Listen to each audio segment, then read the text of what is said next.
Live India हर पल, मैं हूं आपके साथ रेखा मिश्रा। झारखंड में विधानसभा चुनाव की समाप्ति जो है वो हो चुकी है और सर्वे यानी कि एग्जिट पोल भी जो है वो भी सामने आ चुका है। और एग्जिट पोल के मुताबिक 3 सर्वे जो है वो एनडीए की सरकार बनाती दिखा रही है, तो 3 सर्वे के मुताबिक आईएनडीआईए गठबंधन की सरकार बन रही है।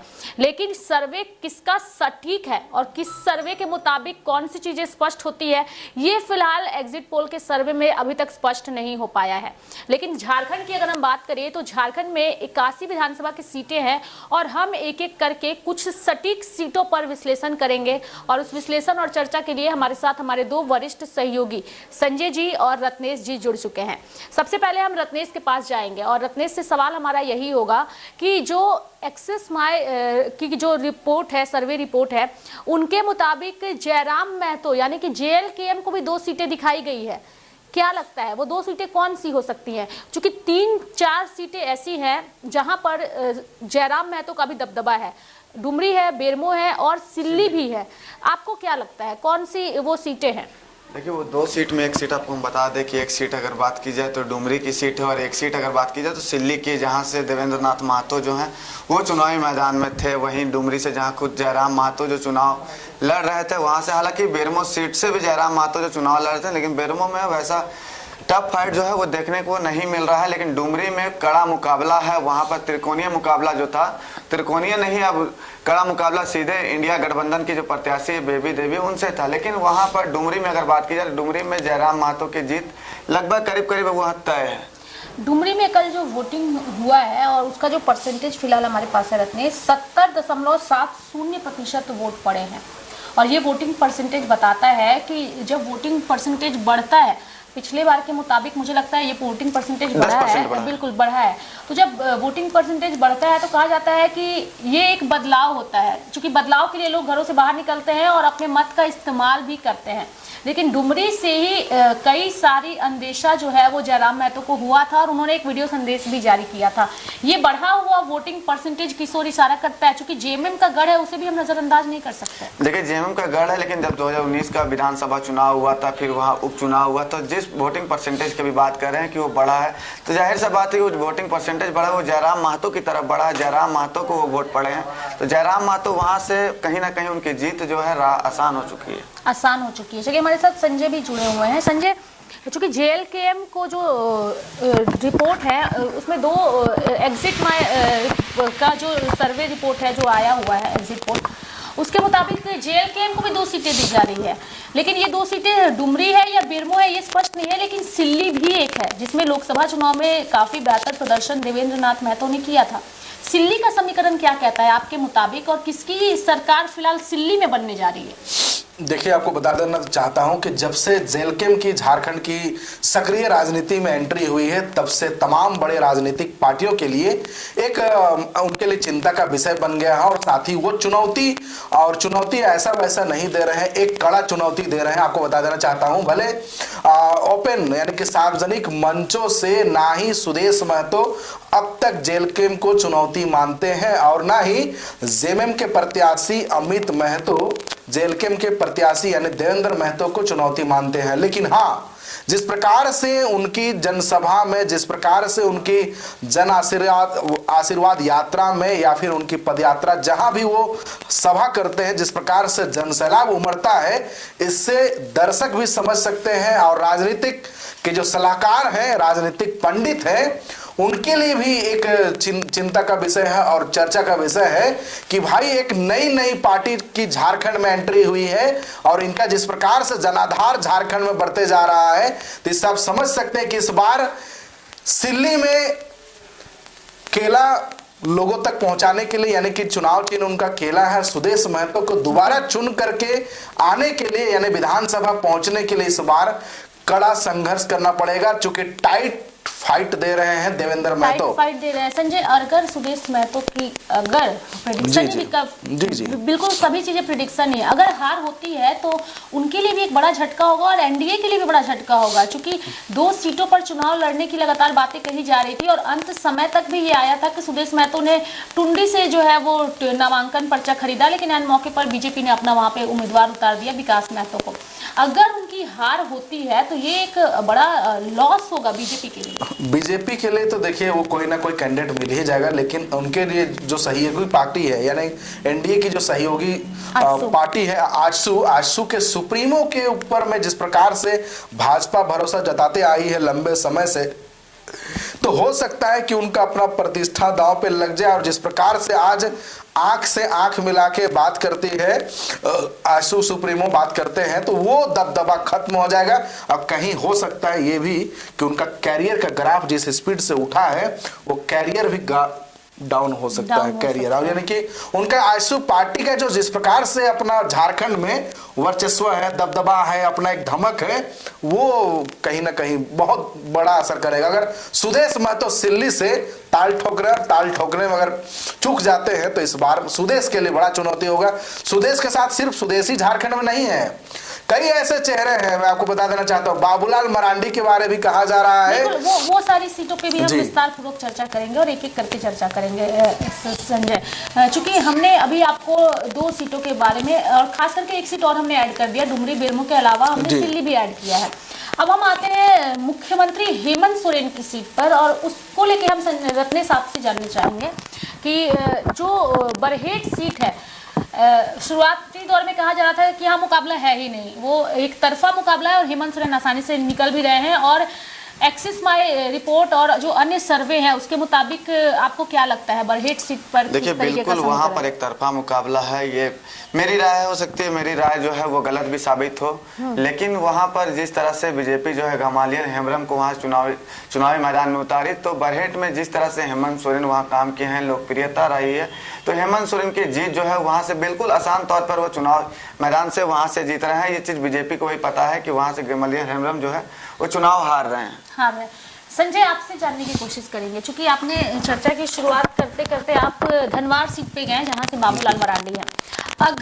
अगर ऐसा हो जाए कि धनवार से बाबूलाल मरांडी भी चुनाव हार जाते हैं, सिल्ली से अगर सुदेश महतो भी चुनाव हार जाते हैं, तो चंपई सोरेन अगर चुनाव जीत जाते हैं और जो सर्वे दिखाए जा रहे हैं 3 अलग अलग सर्वे, एनडीए की सरकार अगर बन रही है और अगर उस पर मुहर लग जाती है तो चंपई सोरेन के लिए मुख्यमंत्री का रास्ता भी आसान नजर आ रहा है। जी रेखा जी, आपने बड़ा सवाल किया और ये झारखंड की राजनीति के लिए एक बड़ा दिलचस्प मुद्दा भी है, क्योंकि जिस प्रकार से बता दो जैसे जैसे किसी की हार होती है बड़े चेहरे की, वैसे वैसे उसी समय में किसी नए चेहरे के लिए एक मौका मिलता है। मैं बात करने जा रहा हूँ अर्जुन मुंडा की। अर्जुन मुंडा के जैसे ही हार हुई अभी उनकी पत्नी को मौका मिला है। अर्जुन मुंडा कहीं ना कहीं खौफ में, डर में है कि अगर ये भी लोकसभा चुनाव के साथ साथ अगर विधानसभा भी हार जाए तो उनका प्रतिष्ठा दांव पर लगी हुई है और उनका प्रतिष्ठा और भी दांव पे लग जाएगा।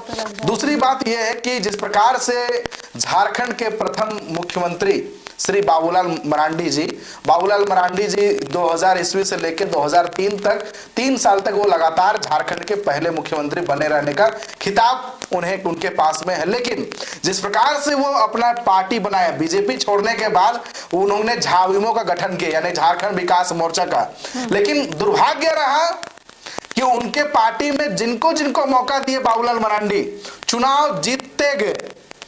ढुल्लू महतो भी उन्हीं के पार्टी के विधायक रह चुके हैं, नवीन जायसवाल भी उनके पार्टी के विधायक रह चुके हैं, अमर बावरी जो फिलहाल नेता प्रतिपक्ष अभी 2024 में वो भी उनके पार्टी में थे। यानी कि कई ऐसे चेहरे हैं जिनको झाविमो यानी कि बाबूलाल मरांडी ने मौका दिया, लेकिन दुर्भाग्य रहा अपने जीवन में उनके लिए भी कुछ जीवन में ऐसी ही सिचुएशन आती है बाबूलाल मरांडी के लिए खुद दल बदल वाला मामला झेलते झेलते उसका केस कानूनी लड़ाई लड़ते लड़ते स्थिति ये आई कि खुद बुलेटिन में यहाँ पे कुछ टेक्निकल प्रॉब्लम है जिसके चलते हमें यहाँ पे एक छोटा सा ब्रेक लेना पड़ेगा। ब्रेक के बाद हम इस चर्चा को भी आगे बढ़ाएंगे। बुलेटिन में यहाँ रुकते हैं एक छोटे से ब्रेक के लिए।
फिर से आपका स्वागत है। एक एक करके हम सीटों को लेकर के विश्लेषण कर रहे थे और मैंने एक सवाल ब्रेक से पहले किया था कि अगर सपोज कि बाबूलाल मरांडी अपनी विधानसभा सीट को हार जाते हैं तो एक और चंपई सोरेन अगर गलती से अपनी सीट को बचा पाने में सफल हो जाते हैं तो और एनडीए की सरकार को बहुमत मिल जाता है तो समीकरण क्या होगा। हालांकि हम इंडिया पे भी आएंगे लेकिन फिलहाल एनडीए पे भी हम बात कर रहे थे। संजय बता रहे थे कुछ, लेकिन हम अब रत्नेश से जानेंगे अगर ऐसा समीकरण बनता है तो बाबूलाल मरांडी के लिए एक बड़ा राजनीतिक लॉस भी नजर आ रहा है। अगर ऐसा होता है तो जी बिल्कुल रेखा, अगर ऐसा होता है तो बाबूलाल मरांडी के लिए बहुत बड़ा लॉस होगा, लेकिन ऐसा होना मुमकिन ही नामुमकिन है। क्योंकि अगर बात की जाए तो राजधनवार सीट जो है वहाँ से अगर बाबूलाल मरांडी जो है वो अपनी सीट आराम से निकाल रहे हैं। जिस तरह से निजामुद्दीन अंसारी जो थे, जिस तरह से उनका चुनाव से ठीक पहले व्यवहार था, पत्रकारों के साथ मारपीट करते हुए उनका वीडियो जो सोशल मीडिया पर वायरल हुआ, उससे जो वोटर थे उनमें कहीं ना कहीं प्रभाव जो है वो पड़ा है।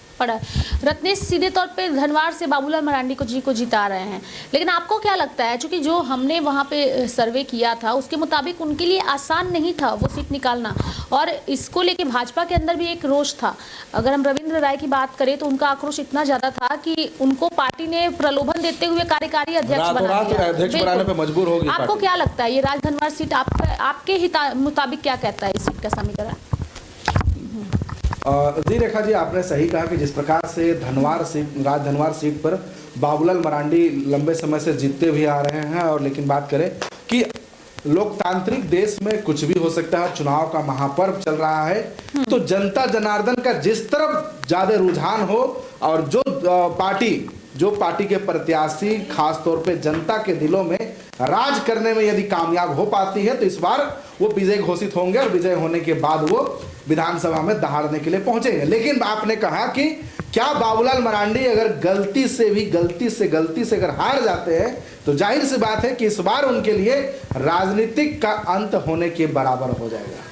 क्योंकि बीजेपी जब उन्हें 2019 में हेमंत सोरेन शपथ लेने के बाद ही उन्हें पार्टी में विलय कराते हुए प्रदेश अध्यक्ष बनाया था, और साथ ही उन्हें कहा भी गया था, हालांकि मेरे सामने नहीं कहा गया था, लेकिन एक मुख्यमंत्री को जाहिर सी बात है कि विधायक बना के नहीं रखेगा या फिर मंत्री बना के भी नहीं रखेगा, लेकिन यह तय है कि उन्हें भी मुख्यमंत्री का सजबाग सपना दिखाया करके ही उन्हें पार्टी में लाया गया था। लेकिन बीजेपी के लिए इस वक्त असमंजस वाला स्थिति है, न खाना ही बन रहा है न निकल नहीं बन रहा है, क्योंकि इनके पास में उनके पार्टी में देखा जाए तो 2-2, 3-3 मुख्यमंत्री के चेहरे हैं, लेकिन कौन बनेगा ये अब तक 5 साल में जब भी सवाल पूछा जाए तो बीजेपी के नेता कहते हैं कि भाई हमारी पार्टी कैडर बेस पार्टी है, कभी भी किसी को बिल्कुल कभी भी किसी को भी तोहफा दे सकती है और कुछ नए चेहरों को भी तोहफा जो है वो पार्टी दे सकती है। ऐसा हो सकता है, छत्तीसगढ़ में भी हमने देखा, मध्य प्रदेश में देखा, राजस्थान में देखा, तो भाजपा इसके लिए फेमस है। तो अगर बाबूलाल मरांडी खुद भी सोच रहे होंगे कि अगर वो जीत कर आते हैं तो मुख्यमंत्री बन जाएंगे, तो ये इतना आसान नहीं होगा, क्योंकि भाजपा कभी भी कुछ भी कर सकती है। किसी ऐसे चेहरे को भाजपा आगे ला सकती है जिसके बारे में कभी किसी ने सोचा ही नहीं होगा। ये तो हो गई एनडीए की बात। सीटों का विश्लेषण भी हम विस्तार पूर्वक कर रहे हैं, और अब हम बात करेंगे इंडिया गठबंधन की। इसलिए करेंगे क्योंकि 3 सर्वे के मुताबिक इंडिया गठबंधन की भी सरकार बन रही है। छोटे छोटे शब्दों में हम तमाम सीटों पर चर्चा करेंगे, क्योंकि 81 विधानसभा की सीटें हैं। 81 विस्तार पूर्वक तो नहीं, लेकिन हाँ जो हॉट सीटें हैं, जो चर्चा का विषय रही हैं, उन तमाम सीटों पर हम चर्चा करेंगे। जी, रांची सीट में सबकी नजर है, क्योंकि राजधानी उस पर आएंगे रत्नेश, हम उस पर आएंगे। लेकिन एक सर्वे हमने भी हटिया विधानसभा सीट पर किया है, और हटिया विधानसभा सीट का जो हमारा सर्वे है, जो हमने लोगों से बातचीत करके की है, और पिछले जो विधानसभा चुनाव हुए थे 2019 में, उसके साथ कंपैरिजन करके जो वोट प्रतिशत हर एक बूथ पर बढ़ा है और घटा है, उसके मुताबिक हमने निकाला है। उसके मुताबिक काफी कम मार्जिन से नवीन जायसवाल एक बार फिर से सत्ता में आ रहे हैं, लेकिन काफी कट टू कट फाइट है। रत्नेश नहीं, इसको देखा हम बिल्कुल सीधे से खारिज करते हैं, क्योंकि नवीन जायसवाल का जो वोट था वो आंसू से बागी होकर निर्दलीय चुनाव लड़ रहे थे। भरत काशी जो हैं ग्रामीण क्षेत्रों में उनका काफ़ी प्रभाव है, काफ़ी लोग जो हैं लोगों के चाहते हैं, तो नवीन जायसवाल का वोट जो है उनको कहता है। लेकिन हालांकि वोटों का जो मार्जिन बताया आपने एकदम सही बताया, लेकिन वहाँ पर अगर बात की जाए तो कांग्रेस महागठबंधन के जो प्रत्याशी थे अजय नाथ शाहदेव, उनकी राह बिल्कुल आसान है। बहुत कम मार्जिन से 250 से 300 के वोटों के मार्जिन से वो वहाँ से निकल सकते हैं। संजय, आपको क्या लगता है? हटिया इस बार जो है कि 1500 के जो मैंने वोट का जो आंकड़ा रहेगा, अगर कोई भी प्रत्याशी, चूंकि इस बार सटीक हमारे लिए भी सोचना पड़ जाता है, घंटों रिसर्च करने के बावजूद जो है कि घंटों आंकड़ा निकालने के बावजूद ये हमारे लिए भी मैंने रिजल्ट निष्कर्ष करना घोषणा करना बड़ा थोड़ा सा टफ हो जाता है, क्योंकि 3 बार के विधायक बन चुके हैं नवीन जायसवाल। और जहां तक बात की जाए, चूंकि हटिया विधानसभा की बात की जाए तो मुस्लिम वोटर निर्णायक भूमिका निभाते आए हैं। दूसरी बात रहा कि जितने भी हमने क्षेत्रों में जाके मुस्लिम वोटरों से बात करने की कोशिश की या फिर आदिवासी वोटरों से जाके बात करने की कोशिश की उनके क्षेत्रों में, तो आदिवासी और मुस्लिम वोटर थोड़े से नाराज है कि हमारे क्षेत्र में विधायक जी दर्शन थोड़ा कम देते हैं और साथ ही विकास की जितनी भी योजनाएं हैं, मैं एकदम लाइव कहना चाहूंगा कि मैं बाबूलाल मरांडी के साथ और नवीन जायसवाल के साथ ही गया था हटिया वो एयरपोर्ट के पास में गोगो दीदी का योजना का वो लोग शुभारंभ करने के लिए गए थे। गांव में घुसते साथ ही नवीन जायसवाल का वहीं पे बाबूलाल मरांडी के सामने कि नाली नहीं बना, हमारा अखाड़ा नहीं बना, ये नहीं बना। तो इससे आप समझ सकते हैं कि भले 3 बार तक जनता जनार्दन ने नवीन जायसवाल के ऊपर में जन आशीर्वाद देते आ रहे, लेकिन इस बार सीन कुछ अलग हो सकता है कि नवीन जायसवाल चौथी बार विधानसभा पहुंच जाए, लेकिन इस बार उनका लक अब किस्मत बड़ा किस्मत मेन किस्मत है और जनता ही जनार्दन होती है चुनाव में। हटिया विधानसभा की हमने बात की, काफी कट टू कट फाइट है, जीत किसको मिलेगी वो 23 नवंबर को तय होगा, लेकिन हमारा प्रेडिक्शन, चलिए तो हमारे दोनों रिपोर्टर के मुताबिक जो है वो अजय नाथ साहदेव यहाँ पे बाजी मार रहे हैं, और जो मेरा प्रेडिक्शन है मुझे लगता है नवीन जायसवाल एक बार फिर से कमल खिलाने में हटिया में कामयाब रहेंगे। अब हम बात करेंगे रांची की, क्योंकि राजधानी है रांची और रांची सीट पर भी काफी टफ फाइट है। 2019 में इस सीट पर महुआ माझी मात्र 5000 वोटों से चुनाव हारी थी और इस बार उन्होंने ये शपथ लिया था कि उस मार्जिन को वो डबल क्रॉस करेंगी। क्या लगता है इस सीट का फाइट क्या है? फाइट नहीं है। जिस तरह से भाजपा अपने पुराने सिटिंग विधायक को यहाँ पर भरोसा देता है, सीपी सिंह को उम्मीदवार बनाई, भाजपा से कई लोग बागी होकर अपना नामांकन भी किए, मुनचुन राय जो है युवा समाज सेवी हैं, संदीप वर्मा नामांकन किए, उनको मनाने के लिए खुद असम के मुख्यमंत्री फिर केंद्रीय मंत्री जो उनके घर गए। तो भाजपा की जब ये परंपरागत सीट रही है भाजपा, तो भाजपा को इतना मेहनत जो है वो रांची सीट पर नहीं करना पड़ता, क्योंकि पिछले बार की बात किया 2019 में तो महुआ माझी मात्र 5200 वोटों से हारी थी। लेकिन इस बार जो मुकाबला है एकदम सीधे तौर पर महुआ माझी के पक्ष में, क्योंकि भाजपा के ही कुछ मतदाता जो है सीपी सिंह से काफी नाराज चल रहे हैं, क्योंकि भाजपा जो है नए चेहरे को यहाँ पर मौका नहीं देकर पुराने सिटिंग विधायक को ही मौका दिया, तो इसलिए इस बार सीपी सिंह जो है आराम से घर में बैठेंगे। मतलब सीपी सिंह आराम से घर में बैठेंगे और महुआ माझी इस सीट को निकाल रही है। संजय, आप भी छोटे शब्दों में बताइए क्या लगता है, आपका प्रेडिक्शन क्या है? इस बार जनता विकास के मुद्दों पर देखिए, क्योंकि इस बार रांची राजधानी की जनता थोड़ी सी अवेयर हो चुकी है। जिस प्रकार से रांची में आए झारखंड रांची राजधानी की बात कीजिए तो कोई ऐसा दिन नहीं है रविवार को भी रांची 2 बजे का जब स्कूल छुट्टी होती है तो आए दिन यहाँ की जनता जाम की स्थिति से परेशान है, क्योंकि किसी को ऑफिस जाना है, किसी को शॉपिंग करने जाना है, किसी को बस स्टेशन जाना है, किसी को एयरपोर्ट जाना है, आए दिन जाम की समस्या से परेशान रहती है। और जब रांची राजधानी में आप घूमेंगे तो नहीं लगेगा कि बीजेपी के विधायक ने 6-6 बार या 5-5 बार तक चुनाव जीतने के बाद कोई यहाँ पे कोई बड़ी योजनाओं को लेके आए हैं, चूंकि नगर विकास मंत्री भी रह चुके हैं। अब बीजेपी कहती है कि डबल इंजन की सरकार में हमारा डबल पावर के साथ काम होता है। अगर आप दर्शक हैं, रांची राजधानी आते हैं, रांची राजधानी के आसपास से अगर आप यहाँ के हालातों से, यहाँ की समस्याओं से अगर आप अवगत है तो समझ सकते हैं कि इस बार जनता जनार्दन मूड बदलाव के मूड में, और बदलाव के मूड में नहीं होते तो पिछले बार सिर्फ 5000 वोटों से नहीं जीतकर सीपी सिंह आते। तो इस बार हो सकता है कि महुआ माझी को जनता जनार्दन जन आशीर्वाद दे सकती है। चलिए ये हो गई रांची सीट की बात। कई सारी हॉट सीटें हैं, लगातार हम हॉट सीटों पर ही चर्चा कर रहे हैं, क्योंकि 81 विधानसभा सीटों पर चर्चा करना उतना पॉसिबल नहीं होगा। वो हम आज शाम के अपने कार्यक्रम में करेंगे, विस्तार पूर्वक करेंगे हमारे एंकर अनिल के साथ। लेकिन फिलहाल हॉट सीटों पर चर्चा हो रही है, तो उन हॉट सीटों में जामताड़ा सीट आती है रत्नेश, और उस सीट पे मैं जरूर आऊंगी, क्योंकि इस सीट को लेकर भी हमने काफी ज्यादा सर्वे किया है और हमने इस जामताड़ा को लेकर काफी सारी खबरें भी बनाई थी। इरफान अंसारी का मुकाबला सीता सोरेन, और सीता सोरेन हेमंत सोरेन की भाभी है। मुकाबला कैसा है अगर हम जामताड़ा की बात करें? रत्नेश, आपके मुताबिक क्या लगता है इस सीट का समीकरण क्या कहता है? मुकाबला बिल्कुल रेखा कांटे की टक्कर है। जिस तरह से इरफान अंसारी दावा कर रहे थे या फिर महागठबंधन दावा कर रहे थे कि इरफान अंसारी वहां से विजयी हो सकते हैं, आराम से सीता सोरेन को वहां से हरा सकते हैं। सीता सोरेन पहली बार जामताड़ा से चुनाव लड़ रही है।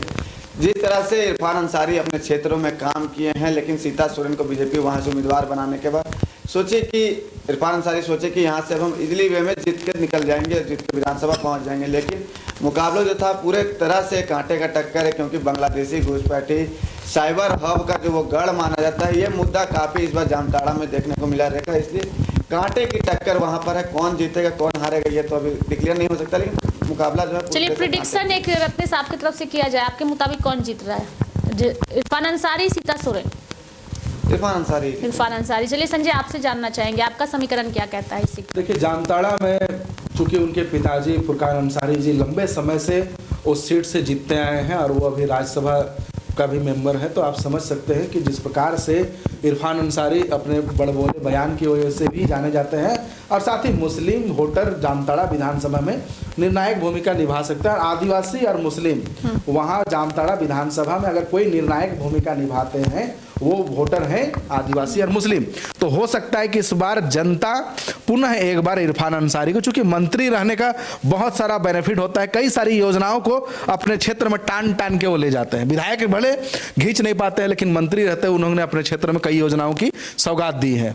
लेकिन इस बार हो सकता है टाइट फाइट, चूंकि जिस प्रकार से बीजेपी चाल चली है, हालांकि जिस प्रकार से अगर कह ले, लेकिन ये बात सच्चाई है कि जामताड़ा से सीता सोरेन को लड़ने का 1% भी इच्छा नहीं था, लेकिन पार्टी जब आदेश दे दिया, चूंकि वो जामा से जीती भी थी 2 बार, उसके पति भी जीते थे, उसके ससुर जी परंपरागत और विरासत की थी, तो नहीं, लेकिन दिमाग जब आदेश दे दे ऊपर आला कमान, दिमाग बीजेपी का यही होता है कि बीजेपी जहां से चाह लेती है नेता वहां से चुनाव लड़ते हैं। लेकिन टफ फाइट हम इस सीट पर नहीं कह सकते, इसलिए नहीं कह सकते क्योंकि इरफान अंसारी का दबदबा रहा है। बिल्कुल तैयारी नहीं रही है और काफी लंबा समय भी उन्होंने लिया।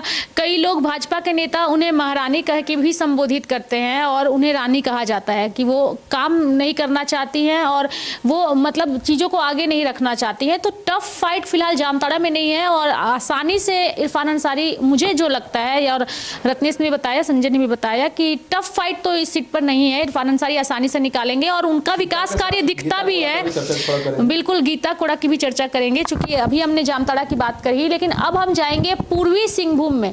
पूर्वी सिंहभूम की अगर हम बात करेंगे तो कौन थे? जगन्नाथपुर सीट से गीता कोड़ा। चलिए तो जगन्नाथपुर सीट की चर्चा कर लेते हैं। मधु कोड़ा की पत्नी है गीता कोड़ा, लोकसभा चुनाव भी इन्होंने लड़ा था लेकिन उन्हें हार का सामना करना पड़ा था। आपका प्रेडिक्शन क्या कहता है जगन्नाथपुर सीट पर? जगन्नाथपुर सीट पे रेखा जी, इस बार जो है कि ये दोनों ही चेहरा के लिए, चाहे सीता सोरेन हो या फिर गीता कोड़ा हो, क्योंकि लोकसभा में भी पार्टी ने इन्हें उम्मीदवार बनाया था और आदिवासी चेहरे के रूप में एक बड़ा दांव खेला था, लेकिन दोनों ही नेता को जनता जनार्दन ने नकार दिया। दल बदलू कह ले या फिर कोई और भी रीजन है, क्योंकि भाजपा की विचारधारा आदिवासियों को थोड़ा सा पेट पचाने में थोड़ा सा समय लगता है। यानी जगन्नाथपुर से सीता उनका मुकाबला किसके साथ? जगन्नाथपुर सीट में आपको बता देना चाहता हूं कि सोनाराम सिंकू, जो कि जीते हुए प्रत्याशी हैं कांग्रेस 2024 के चुनाव में सोनाराम सिंकू जीत करके विधानसभा पहुंचे थे कांग्रेस पार्टी के टिकट से। पार्टी ने इस बार फिर से सोनाराम सिंकू को गीता कोड़ा के सामने उतारा है। तो गीता कोड़ा के लिए भी इस बार उनका कैरियर का सवाल है, प्रतिष्ठा दांव पे लगा हुआ है।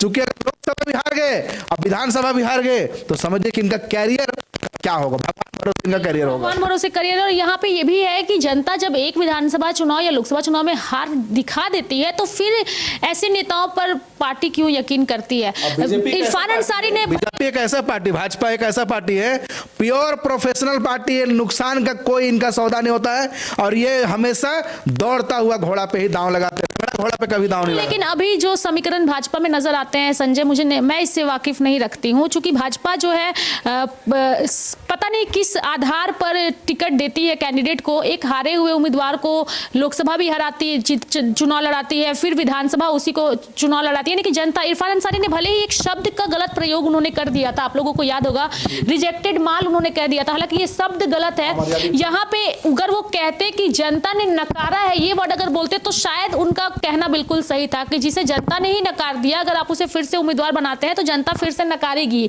मुझे लगता है कि सिर्फ अमर्यादित शब्द था। अगर बाद में उन्होंने कहा भी था कि मेरी मंशा बिल्कुल ये नहीं थी, कहने का तात्पर्य यही था। लेकिन आप मानते हैं कि बोले नेता हो सकते हैं, लेकिन कई बार इंसान जब किसी, जैसे अभी हम लोग डिबेट कर रहे हैं, लाइव आ रहे हैं, तो कई बार इंसान सोचता कुछ और है लेकिन जल्दबाजी में निकल जाता है जुबान से। तो वही मैं कह रही हूँ कि संजय और रत्नेश, मुझे जहां तक लगता है कि उनके शब्द भले गलत थे जो उन्होंने किया था, लेकिन कहने का तात्पर्य यही था कि जनता ने नकारा है, ऐसे कैंडिडेट को आपने फिर से उतारा है, तो जनता तो फिर से वही अपना कमाल दिखाएगी। और इस पर मंथन भाजपा को जरूर करना चाहिए। अगर रिजल्ट हमारे जो प्रेडिक्शन हम तीनों मिलकर के कर रहे हैं, अगर उस प्रेडिक्शन पे सटीक बैठता है भाजपा का समीकरण, तो अब हम बात करेंगे जमशेदपुर पूर्वी की। ये सीट भी काफी हॉट सीट है और इस सीट की चर्चा इसलिए होनी चाहिए क्योंकि अजय राय कांग्रेस से हैं और रघुवर दास की बहू का मुकाबला है। और इस सीट पर पिछली बार 2019 में रघुवर दास को सरयू राय ने ही मात दी थी, लेकिन आज वही सरयू राय एनडीए का हिस्सा है और अपनी परंपरागत सीट पर वापस लौट गए हैं, यानी कि जमशेदपुर पश्चिम, उस पर भी आएंगे और वो भी बहुत हॉट सीट है। लेकिन पूर्वी का समीकरण रत्नेश आपके मुताबिक क्या कहता है? क्या जमशेदपुर में रघुवर दास की बहू का कमाल दिखेगा या कांग्रेस का हाथ आगे आएगा? कांग्रेस का हाथ आगे आएगा पर। जिस तरह से रघुवर दास की बहू को टिकट दिया गया, पहली बार तो वो राजनीति में आई है और पहली बार भाजपा ने उन्होंने टिकट दे दिया। जब राजनीति में वो नहीं थी तो उससे पहले वो कभी भी क्षेत्रों में नहीं थी, वो उनके घर के बगल वाले लोग जो हैं उनको नहीं पहचानते होंगे, तो लोग उनको वोट कैसे देंगे? तो जाहिर सी बात है कि वहाँ पर पंजा जो है अपना कमाल दिखाएगा और पंजा वहाँ से निकल के आएगा। जी रत्नेश ने सही कहा कि जब उनके ससुर जी यानी कि पूर्णिमा नीरज दास के ससुर जी रघुवर दास, पूर्व मुख्यमंत्री पूर्णिमा दास, तो समझिए कि जब वो सीएम रहते सीट नहीं बचा पाए, तो ये बहू की खींचा क्या चीज है? क्योंकि चुनाव ये जब से इनका नामांकन माने सीट इनका उम्मीदवार की घोषणा हुई तब से वो अपना चेहरा दिखा रही। बात सही है कि बीजेपी अगर पहले से अगर वहां पे अगर प्रत्याशी को अगर फील्ड में भेजती तो हो सकता है, लेकिन चमत्कार यानी कि भगवान अगर कुछ करिश्मा कर सकते हैं तभी जाके वो पूर्वी जमशेदपुर से। और ऐसा था तो एनडीए को ही वो सीट, एनडीए के तहत जेडीयू को ही वो सीट देती थी। सरयू राय वहाँ पे विधायक भी थे, कौन सा तालमेल बैठा और जमशेदपुर पश्चिम उन्हें वापस भेज दिया गया जहाँ पे बन्ना गुप्ता है। और बन्ना गुप्ता और सरयू राय में 36 का आंकड़ा किसी से छुपा बिल्कुल बुरी तरह से बन्ना गुप्ता हार रहे हैं, सरयू राय जीत रहे हैं। क्या क्यों लग रहा है? नहीं देखिए, आप बिल्कुल सही मुद्दे पे जा रहे थे और सही लय में जा रहे थे कि देखिए समीकरण को जरा समझिए कि जब सीएम रहते, सीएम कैंडिडेट को सरयू राय पूर्वी जमशेदपुर से हरा चुके थे, तो समझिए कि पूर्णिमा दास का क्या हश्र होता। पूर्णिमा दास का अगर इन्होंने कहा बन्ना को हरा रहे, आप बन्ना को हरा रहे। बन्ना देखिए, बन्ना की देखिए जिस प्रकार से उनकी जो चर्चा है, बन्ना गुप्ता की इस बार जनता हो सके कि उनका दमखम नहीं देख सकती है और हार भी सकते हैं। बन्ना गुप्ता एज ए स्वास्थ्य मंत्री होने के बावजूद वो अपना स्वास्थ्य ठीक नहीं कर पाएंगे। ये क्या आप लोग वायरल वीडियो के आधार पे कह रहे हैं? वायरल वीडियो के आधार पर नहीं, टाइट फाइट होगा। अगर जीतेंगे भी बन्ना गुप्ता जीतेंगे भी तो समझिए कि बन्ना गुप्ता के लिए हार का भी अगर सामना करना पड़ेगा तो बेहद वोटों का जो अंतर रहेगा हार का वो बेहद कम रहेगा। वैसे कहा जाता है कि हम लोग आम बोलचाल की भाषा में कहते हैं कि अगर किसी विधायक के अंदर में जीभ में हड्डी हो तो ऐसा शख्स हो, यानी कि अगर नेता हो तो ऐसा, चूंकि अपने ही बीजेपी में रहे चाहे एनडीए गठबंधन में रहे, अपने ही पार्टी को वो घेरते आए हैं। और रघुवर दास के भ्रष्टाचार के ऊपर उन्होंने एक किताब यहाँ पे मतलब कि हमारे दोनों सहयोगियों के मुताबिक बन्ना गुप्ता जो है वो चुनाव हार रहे हैं, लेकिन यहाँ पे सोचने की बात ये भी है कि जमशेदपुर पश्चिमी बन्ना गुप्ता वहां से जीत कर आए थे और उसका आशीर्वाद खुद सरयू राय ने 2019 में उन्हें दिया था। 2019 में जब वो मंत्री बने तो दोनों के बीच समीकरण बिगड़ा और वापस अपनी सीट पर चले गए सरयू राय। यानी कि यहाँ पे ये भी कह देना कि बन्ना गुप्ता हार रहे हैं, मैं अपने दोनों रिपोर्टरों से वाकिफ फिलहाल नहीं रखती हूँ, इसलिए क्योंकि सरयू राय की भी एक छवि मार्केट में खराब गई है। वो छवि इसलिए खराब गई है कि जिस पार्टी का आप विरोध करते हैं, जिस मुख्यमंत्री का आपने 2019 में विरोध किया था, अब उसी मुख्यमंत्री की बहू, पूर्व मुख्यमंत्री की बहू के साथ आप मंच साझा करते हैं, वही भाजपा की नीतियां आपको पसंद आती है और उसके साथ आप जाते हैं। यानी कि आपका भी दोहरा चरित्र नजर आया है पश्चिमी और पूर्वी में, और इस वजह से मुझे ऐसा लगता है कि सरयू राय के लिए भी ये सीट निकालना थोड़ा सा टफ होगा और मुझे लगता है कि 23 नवंबर का दिन काफी रोचक होगा हमारे लिए भी, क्योंकि हमारे दोनों सहयोगियों ने भी जो प्रेडिक्शन किया है और हमने किया है, इस पर काफी बेहतरीन चर्चा उस दिन भी होगी। जी रेखा जी, आपने कहा कि देखिए सरयू राय और खास तौर पे जनता जनार्दन अब जाग चुकी है और जनता को जानना भी चाहिए कि भाई जिस नेता को हम ईमानदार नेता, कई बार मैं खुद सरयू राय की तारीफ करता हूं, लेकिन सरयू राय की यहाँ पे थोड़ा सा टांग खिंचाई करना चाहूंगा कि देखिए अखबारों की सुर्खियां उठा लीजिए या फिर आप टीवी चैनल खोल लीजिए, यही वो सरयू राय है जो पानी पिला दिए थे लोकसभा चुनाव में ढुल्लू महतो का, कि भाई ये दागदार छवि है ढुल्लू महतो की पार्टी अगर उन्हें प्रत्याशी बनाया है बीजेपी ने लोकसभा में, लेकिन तमाम चुनौतियों को पार करते हुए ढुल्लू महतो आज विजय हुए हैं। भस्मासुर, सरयू राय भस्मासुर कहते हैं कि भाजपा के सर पे हाथ रख के नेताओं को हराते हैं और भस्मासुर फिर वापस आके मिल भी जाते हैं। फिर वही हो गया कि बात की जिधर लड्डू मिलेगा फिर हम उधर पलट जाएंगे। तो जब तक ये बीजेपी में नहीं गए थे, एनडीए के सहयोगी दल यानी जदयू में शामिल नहीं हुए थे, तब तक पानी पिला के रखते थे। आप अखबार उठा के देख लीजिए। और इसीलिए मैंने कहा कि आप लोग जो आसानी से, इसीलिए मैंने कहा कि आसानी से बन्ना गुप्ता को हरा देना सही नहीं होगा, क्योंकि यहाँ पे दागदार छवि सरयू राय की भी बनी हुई है, जो एक कहते थे कि मैं भ्रष्टाचार का पुरजोर विरोधी हूँ, मैंने खुल करके बोला है, तो फिर उसी पार्टी के साथ आप जाके मिल जाते हैं अपने फायदे के लिए, ये भी सही नहीं। जी देखिए, अगर देखिए नेताओं को आपको जो है ना कि जिस प्रकार से ये सुबह कुछ कहते हैं और शाम तक में पलट जाते हैं, तो कई वजह से कुछ एक नेता की वजह से पूरे नेताओं की कौम भी बदनाम है। अगर यही सरयू राय को उठा लीजिए, आज से ठीक लोकसभा चुनाव से आसपास में देख लीजिए 6 महीना पहले ये किस तरह से दहाड़ रहे थे कि नहीं ढुल्लू महतो को हटाया जाए। वो खुद चुनावी मैदान में उतरने की पूरी तैयारी कर चुके थे, सरयू राय कर चुके थे, और कहां पे बात नहीं बनी, क्या वजह से बात बिगड़ी, और अब भाजपा के साथ मंच साझा दुबई से, जब तक इन्हें दुबई से, हालांकि सच क्या है ये प्रिंस खान जाने और सरयू राय जाने और पुलिस प्रशासन जाने, लेकिन अब भी वो ऑडियो वायरल हो रही है कि भाई प्रिंस खान की ओर से सरयू राय को खुली चुनौती आई थी कि आप राजनीति कीजिए अन्यथा तो आपका अंत कर देंगे। आप ऑडियो सुन सकते हैं। बिल्कुल, उस पे अभी फिलहाल उस पे जाएंगे नहीं। हाँ, बारे में बताना चाहेंगे महागामा सीट। रत्नेश, एक एक करके सभी सीटों पर हम आएंगे, विस्तार पूर्वक आएंगे, और अभी हमने बात की है जमशेदपुर पश्चिमी सीट को लेकर के, और यहाँ भी जो है मुकाबला दिलचस्प होने वाला है, और इन सीटों पर हमारी पैनी नजर भी रहेगी 23 नवंबर को, क्योंकि उसी दिन ये सीट का समीकरण जो है वो स्पष्ट तौर पर सामने आएगा। अब हम जाएंगे महगामा सीट की, चूंकि ये सीट भी महत्वपूर्ण है, कांग्रेस के पास ये सीट है और दीपिका पांडे जो है मंत्री भी हैं राज्य में, और यहाँ से उन्होंने चुनाव भी लड़ा है, लेकिन इस सीट पर भी टफ फाइट है ऐसा कहा जा रहा है। रत्नेश, बताइए क्या लगता है? बिल्कुल टफ फाइट नहीं है। जब से दीपिका पांडे वहाँ पर मंत्री बनी राज्य सरकार में, उनके बाद उनके अंदर में जो ईगो आया, एटीट्यूड आया, जनता जो है वो सब समझ रही। हालांकि 5 साल के बाद आपको क्षेत्र में जाना है, और जब पिछली बार 2019 का चुनाव हुआ था तो मात्र 2700 वोट से जो है दीपिका पांडे वहाँ से जीत हासिल की थी। अशोक भगत वहाँ से बीजेपी के उम्मीदवार हैं। तो इस बार दीपिका पांडे का जो ईगो था, एटीट्यूड था, वहाँ की जनता समझ चुकी है। दीपिका पांडे अगर एक भी काम अपने क्षेत्र के लिए बता दे कि वो अपने क्षेत्र के लिए एक भी काम किए हैं तो काबिल के वो तारीफ है, लेकिन हालांकि मेरे अनुमान के हिसाब से वो अपने क्षेत्र में एक भी काम नहीं किए। जब से वो मंत्री बनी है अधिकतर समय जो है राजधानी रांची में दी है, तो रांची में रह के आप अपने क्षेत्र का विकास नहीं कर सकते हैं। अब क्षेत्र मुकाबला किसके साथ है? भाजपा के कौन से नेता? अशोक भगत हैं। अशोक भगत इस बार जो है बहुत कम मार्जिन से 1000-1500 के वोट के अंतर से वो विजयी होंगे वहाँ से। चलिए, महगामा को इन्होंने बता दिया, आपका प्रेडिक्शन? बीजेपी और आज माने कांग्रेस के बीच में वहाँ पे टक्कर चल रही है। हालांकि अगर 2019 की बात की जाए तो अशोक कुमार वहाँ से चुनाव जीत कर आए थे, वहीं बात की जाए तो 2014 की अशोक कुमार हारे थे संजय, तभी दीपिका पांडे वहाँ से विधायक है। मुझे लगता है ये चीजें स्पष्ट दर्शकों को करनी चाहिए। जी।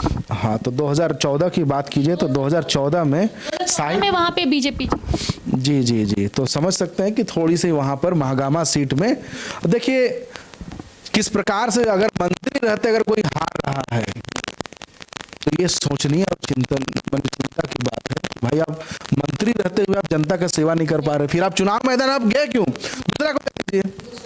पार्टी के लिए भी अच्छा होगा। कई सारे मंत्री चुनाव हारे हैं, लेकिन उसके बावजूद पार्टी ने उन नेताओं पर भरोसा जता कर उन्हें टिकट देती है। वो हर पार्टियों में है और ये टिकट देने का खेल क्या है इसे समझना थोड़ा मुश्किल है। चलिए महगामा की तरफ हम जा रहे थे, यानी कि हम संथाल की सीटों के अंदर घुस गए हैं। तो संथाल के अंदर कई सारी सीटें आती है।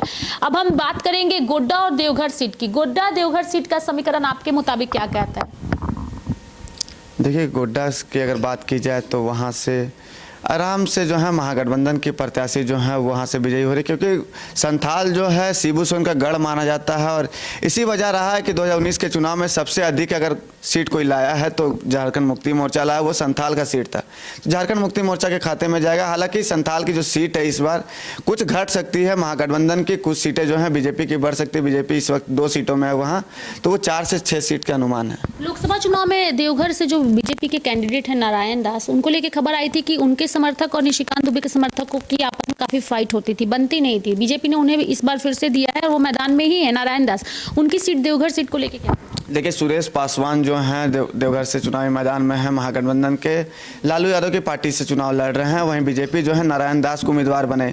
तो नारायण दास का जो कार्यकाल रहा था उससे जनता जो है बिल्कुल खुश नहीं है। तो इस बार वहाँ पर जो है लालटेन अपना जलेगा। लालटेन जलेगा देवघर में आपको?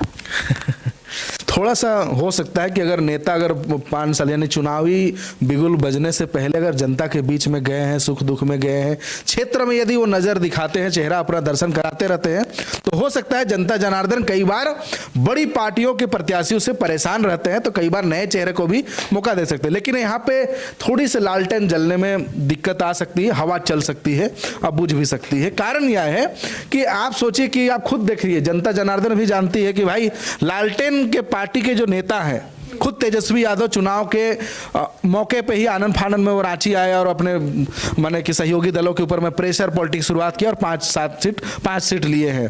तो बात रहा कि जनता के बीच में आरजेडी जाने में, क्षेत्र में यानी कि जमीनी स्तर पर जा करके जनता से जुड़ने में कामयाब नहीं हुए हैं। अब देखना कुछ भी हो सकता है कि भाई चुनाव है, चुनाव में कुछ भी हो सकता है, कभी भी बाजी जो है वो पलट सकती है। कई बार 1 और 2 वोट से भी नेता हारते हैं। अब हम आते हैं बाघमारा सीट पे, चूंकि बाघमारा की इससे पहले चर्चा हुई। बाघमारा की बात हम इसलिए करेंगे चूंकि पिछले चुनाव में जो ढुल्लू महतो वहाँ के अभी फिलहाल सांसद हैं, लेकिन उस वक्त सीटिंग विधायक थे। 200 मुझे लगता है 241 या 42 सीट वोट से ही जीत पाए थे, यानी कि जलेश्वर महतो ने कड़ी टक्कर दी थी कांग्रेस ने। इस बार भी जलेश्वर महतो उम्मीदवार है, लेकिन इस बार कैंडिडेट बदल चुका है और उनके भाई हैं। 827 वोट से ढुल्लू महतो वहाँ से जीते थे, 827 वोट से। लेकिन आपको बता दें कि जिस तरह से जलेश्वर महतो जो हैं उनको पानी पिला दिए थे 2019 के विधानसभा चुनाव में, तो इस बार ढुल्लू महतो खुद चुनावी मैदान में नहीं है। अपने बड़े भाई को वहाँ से चुनावी मैदान में, उनके बड़े भाई को लोग कभी क्षेत्र में देखा नहीं है। तो जो हालत पूर्णिमा दास का है वही हालत बाघमारा का भी है। तो जलेश्वर महतो जो है वहाँ से आराम से जीत सकते हैं।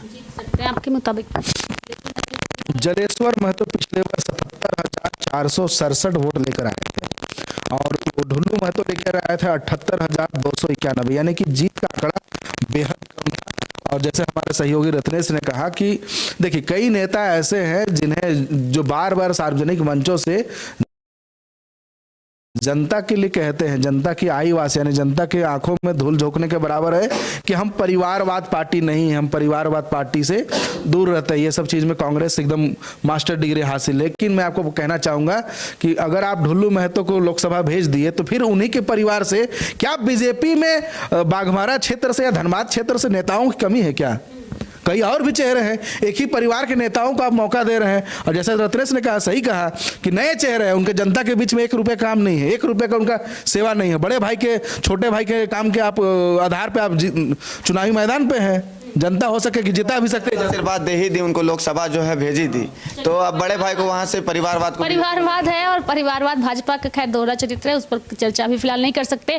एक हॉट सीट जो है वो धनबाद लोकसभा के अंदर आती है, वो है झरिया, जहाँ से देवरानी और जेठानी चुनावी मैदान में है। फिलहाल मुझे लगता है देवरानी जो है वो विधायक है ना, पूर्णिमा नीरज सिंह, और रागिनी जो है सिंह है वो कांग्रेस से, बीजेपी से है, माफ करिएगा। देवरानी और जेठानी का मुकाबला क्या कहता है? वर्तमान विधायक में देवरानी।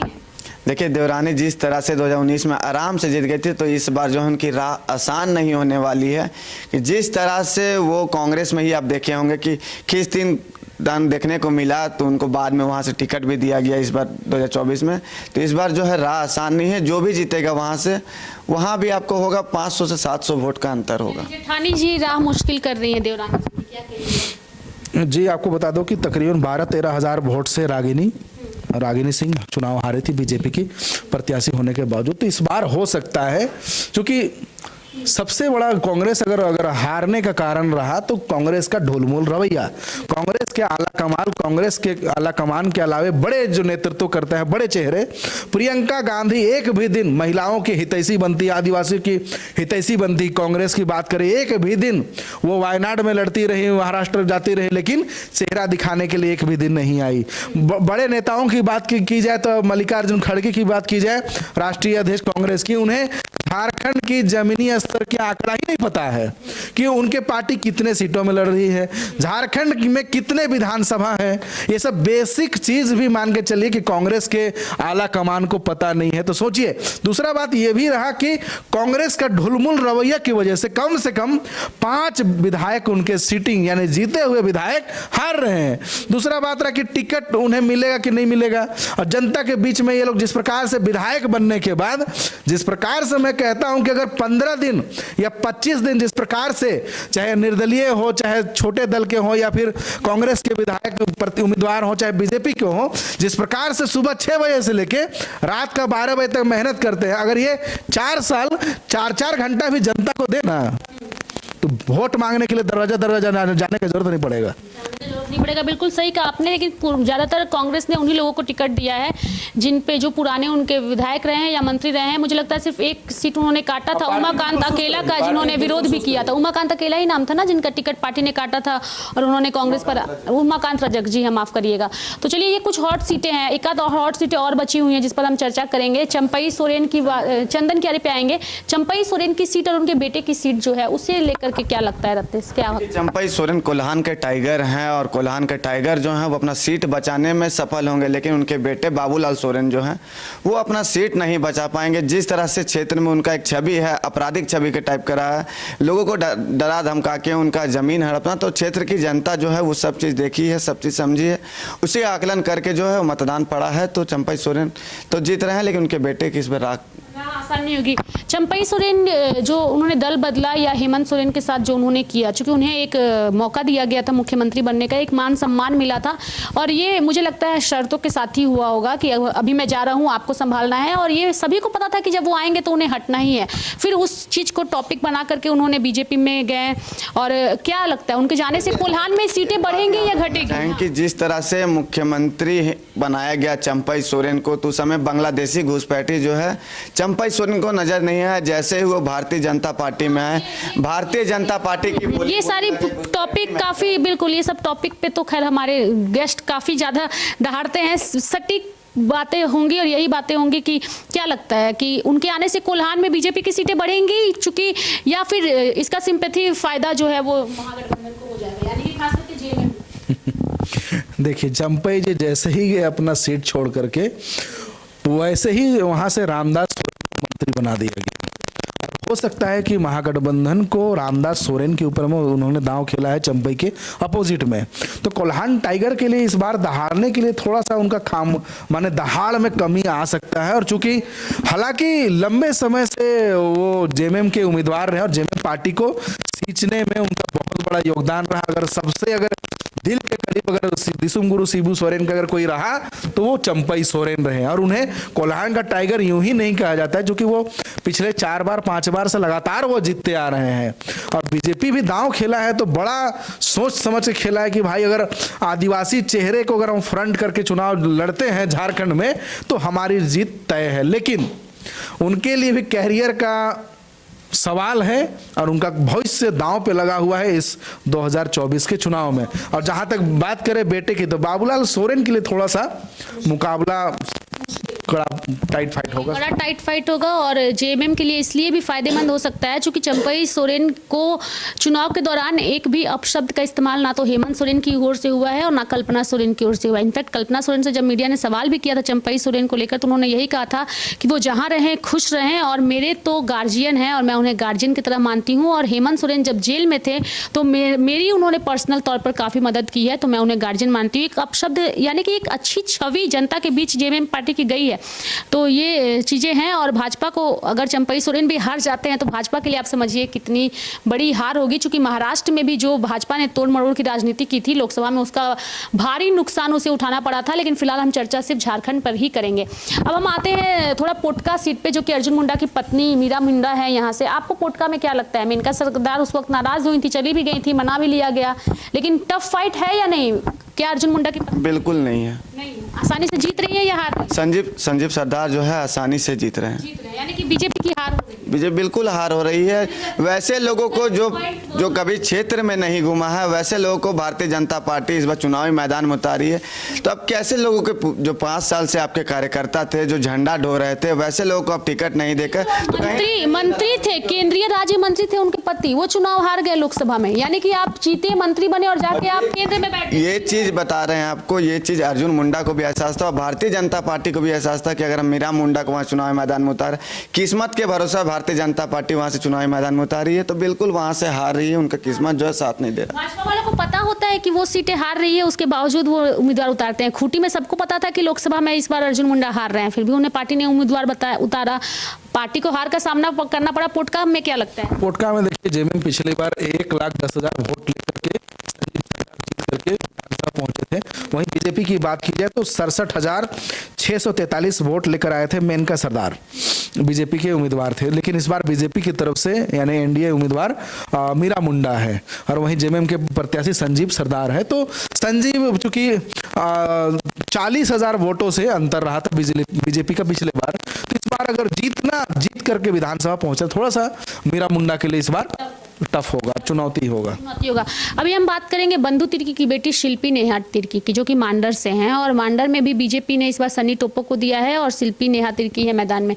इस सीट को लेके क्या कहें? शिल्पी नेहा तिर्की के लिए इस बार राह जो है बिल्कुल आसान नहीं है, कांटे की टक्कर है। जिस तरह से गंगोत्री कुजूर को भारतीय जनता पार्टी वहाँ से उम्मीदवार बनाते आई थी, लेकिन इस बार युवा समाज सेवी और भारतीय जनता पार्टी के कार्यकर्ता हैं सनी टोपो, उनको उम्मीदवार बने। सनी टोपो की एक छवि अपनी बनी हुई है, जिस तरह से मांडर विधानसभा क्षेत्रों में सुख दुख में लोगों के जाते हैं। अगर शिल्पी नेहा तिर्की की बात की जाए तो शिल्पी नेहा तिर्की अपने पापा के भरोसा वहाँ पे चुनावी मैदान में कि बंधु तिर्की जिस तरह से वो गढ़ रहा है, बनौरा की बात कर ली जाए या फिर पूरे मांडर की, तो बंधु तिर्की वो गढ़ रहा है, लेकिन पापा के बदौलत कितने दिन तक चुनावी मैदान में रह सकते हैं?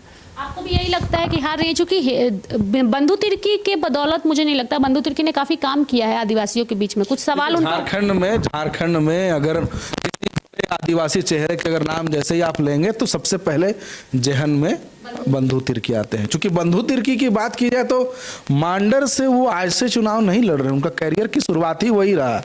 वो चाहे झाविमो से चुनाव लड़े, चाहे होता है ना, एक बार इनको विधायक बनाया, एक बार उसको दिखाया, कंटिन्यू नहीं। एक बार सिर्फ गंगोत्री कुजूर बीजेपी के टिकट से बीजेपी के 2014 में, उसके बाद से लगातार 2-3 टर्म की बात की जाए तो पिछले 3 टर्म से बंधु तिर्की वहां से विधायक रहे, विधायक के साथ साथ वो शिक्षा मंत्री भी रहे।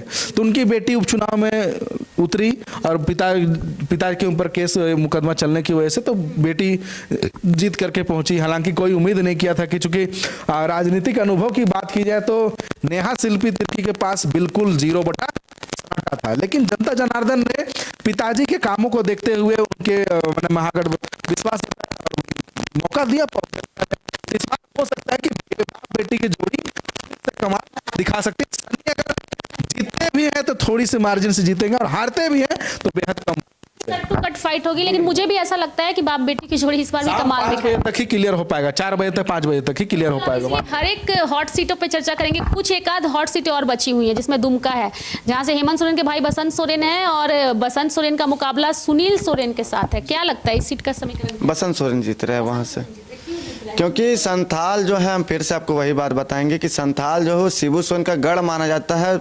दुमका से अगर बात की जाए तो लगातार झारखंड मुक्ति मोर्चा के ही कैंडिडेट वहां से विजयी होते आए हैं। तो इस बार भी 2014 में वो समय नरेंद्र मोदी का लहर था, राज्य में रघुवर दास का लहर था, तो इसलिए उस समय कुछ लोग जो थे संथाल का भटक गए थे, लेकिन संथाल जो है फिर से शिबू सोरेन का गढ़ में चले गए हैं, तो वहाँ से फिर इस बार बसंत सोरेन ही जीत कर आ रहे हैं। संजय आप बताइए। जी देखिए, शिबू सोरेन के परिवार से सोरेन परिवार से तकरीबन 4 चेहरे चुनावी मैदान में हैं।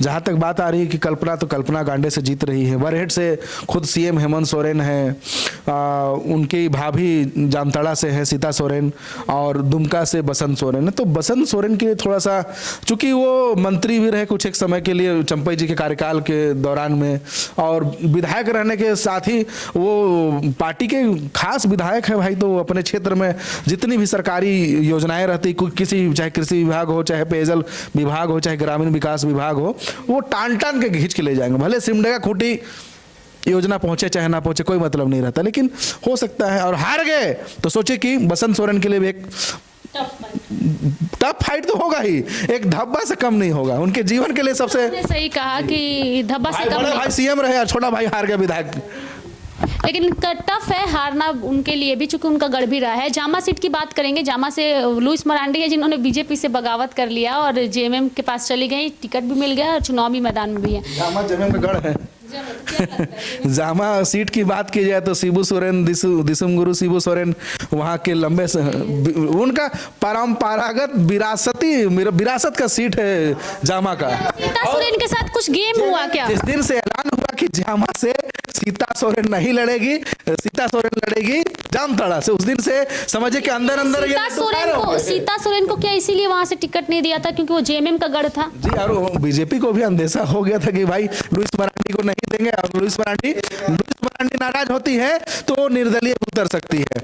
और यही मौका रहा कि नहले पे दहले, यानी कि आपदा को अवसर बनाया, जेएमएम ने मौका नहीं दिया। ऐसे देखिए, किसी को भी झारखंड मुक्ति मोर्चा का चुनावी मैदान में उतार देगा, अगर हमें को टिकट दे दे या आपको टिकट दे दे तो हम लोग वहां से जीत के आ जाएंगे। जबकि हम लोग जामा का कभी भी विधानसभा का पूरे गांव नहीं घूमे होंगे, जामा से झारखंड मुक्ति मोर्चा किसी को भी वहां से उम्मीदवार बनाती है तो वो वहां से विजयी होंगे। ये सारी ये वो हॉट सीटें हैं जिन पर चर्चा बेहद महत्वपूर्ण है, और इसीलिए महत्वपूर्ण है चूंकि इनके नतीजे 23 नवंबर को आएंगे। और एक सीट पे इसलिए भी विश्लेषण हो रहा है क्योंकि आज के दिन यही महत्वपूर्ण है, जनता इसे ही देखना चाहती है और इसे ही पसंद करना चाहती है। और एक सीट पर हमारा समीकरण क्या है, इसे हम इसीलिए दर्शकों को बता रहे हैं ताकि 23 नवंबर को हम अपने दर्शकों को बता पाएं कि जो हमने प्रेडिक्शन किया था, हमारा प्रेडिक्शन कितना सही था। मैं अपने दोनों सहयोगी से ये पूछना चाहूंगी, क्या कुछ और हॉट सीटें रह गई हैं जिस पर चर्चा होनी चाहिए अभी फिलहाल? क्या लगता है? खिजरी, हाँ, खिचड़ी भी अभी बिल्कुल हमने भूल गए थे। राजेश कच्छप हैं और उनका मुकाबला राम कुमार पाहन से है, बीजेपी के हैं। बिल्कुल मुकाबला नहीं है। अगर राजेश कच्छप का मुकाबला है तो उनके भतीजा चुनावी मैदान में है, क्या तो नाम याद नहीं आ रहा है, लेकिन उनके भतीजा ही बिपिन टोप्पो जो है वो खुद चुनावी मैदान में है, तो उनसे उनका मुकाबला जो है। लेकिन आपको बता दें कि राजेश कच्छप जो है वहाँ से जीत रहे हैं। हालांकि पिछले बार जितने वोटों से वो जीते थे उससे वोटों का मार्जिन कम होगा। जब हम वहाँ पर ग्राउंड रिपोर्टिंग करते तो लोगों का ये कहना था कि राजेश कच्छप जो काम 5 सालों में किए हैं, वो यहाँ का विधायक रामकुमार पाहन, आज तक रामकुमार पाहन भी वहाँ से विधायक रहे हैं, वो काम नहीं हुआ जितने काम राजेश कच्छप के कार्यकाल में हुआ। क्योंकि अगर बात की जाए तो इरफान अंसारी के सबसे करीबी राजेश कच्छप, कोई भी अगर विकास का योजना होता है तो राजेश कच्छप सीधे पहुंचा देते हैं अपने क्षेत्रों में, तो लोग जनता समझ रही है। और जब वहां गए तो भारतीय जनता पार्टी का अगर 100 घर अगर बात की जाए, 100 घर में मात्र 10 घरों में भारतीय जनता पार्टी का झंडा था और 90 घर ऐसे थे जहां पर कांग्रेस का झंडा था, तो वहां से कांग्रेस प्रत्याशी जीत रहे हैं। आपके मुताबिक? हाँ, देखिए बीजेपी का अगर देखा जाए तो वहाँ पे वो भी प्रयोग करने में एक्सपर्ट है, एक्सपेरिमेंट करते रहती। खिजरी विधानसभा की बात कीजिएगा तो 2009 या 2004 या 5 के सीट की बात करें तो कोचे मुंडा भी वहां से विधायक बन चुके हैं खिजरी से। और 2014 की बात की जाए तो रामकुमार पाहन वहां से जीत करके विधानसभा पहुंचे थे बीजेपी के टिकट से। पार्टी ने 2024 फिर से एक बार उन्हें मौका दिया है। हालांकि रामकुमार पाहन पिछले 2019 के चुनाव में हार का सामना किया था उन्हें, और इस बार हो सकता है कि राजेश कच्छप जीतेंगे, लेकिन टेंशन है थोड़ा सा। एक सीट, 2 सीट और बची हुई है जो बेहद महत्वपूर्ण है। अभी थोड़ी देर पहले मेरे दिमाग में वो सीटें आई भी थी, लेकिन अभी फिलहाल दिमाग से चली गई है। लेकिन जो सीटों का समीकरण लगातार हम दर्शकों को बता रहे हैं, ये वो सीटें हैं जिन पर सबकी नजर हमेशा से रही है। अब हम बात करेंगे कांके विधानसभा सीट की। कांके विधानसभा सीट का समीकरण क्या कहता है? जीतू चरण राम वहाँ से जीत रहे जीत रहे हैं। हैं, कोई जिस तरह से कोई रोना रोना नहीं है उनको, वो आराम से जीत रहे हैं, ये चीज़ उनको ही पता है और भारतीय जनता पार्टी और महागठबंधन को भी ये चीज़ पता है।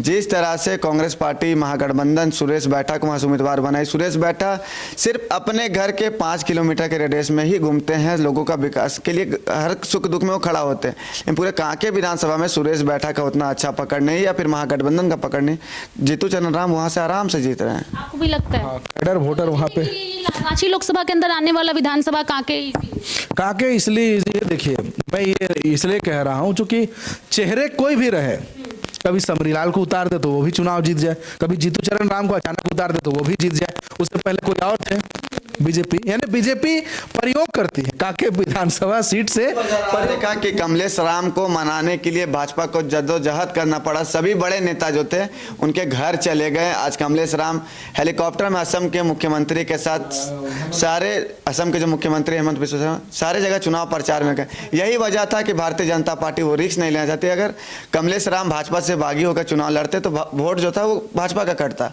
और ये फायदा जो है सुरेश बैठा को हो जाता, महागठबंधन को हो जाता। जी एकदम बिल्कुल सही कह रहे हैं कि अगर भाजपा अलग थलग पड़ती तो माने बीच का लड़ाई कांग्रेस को मिलता है। कई सीटों पे तो चर्चा हो गई, एक सीट हमारी छूट गई थी, वो है चंदन कियारी, जहां से अमर कुमार बावरी हैं।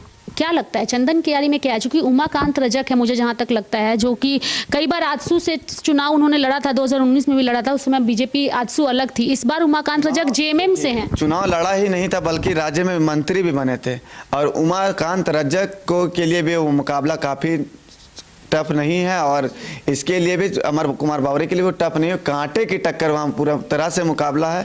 अगर जो भी लोग वहाँ से जीत कर आते हैं तो वोटों का जो अंतर रहेगा वो 1000 रहेगा। हालांकि पलरा जो अभी भी चंदन क्यारी में अमर बावरी के पक्ष में है। अमर कुमार बावरी के लिए एक चीज और एक सवाल मेरा संजय आपसे यही रहेगा कि ये भी एक आदिवासी चेहरे हैं और भाजपा ने जब बाबूलाल मरांडी को विधायक दल का नेता नहीं माना गया तो इन्हें फिर आगे ला करके विधायक दल का नेता बनाया गया। एक बड़ा आदिवासी चेहरा है। हमने तमाम बिल्कुल एससी चेहरा है बिल्कुल।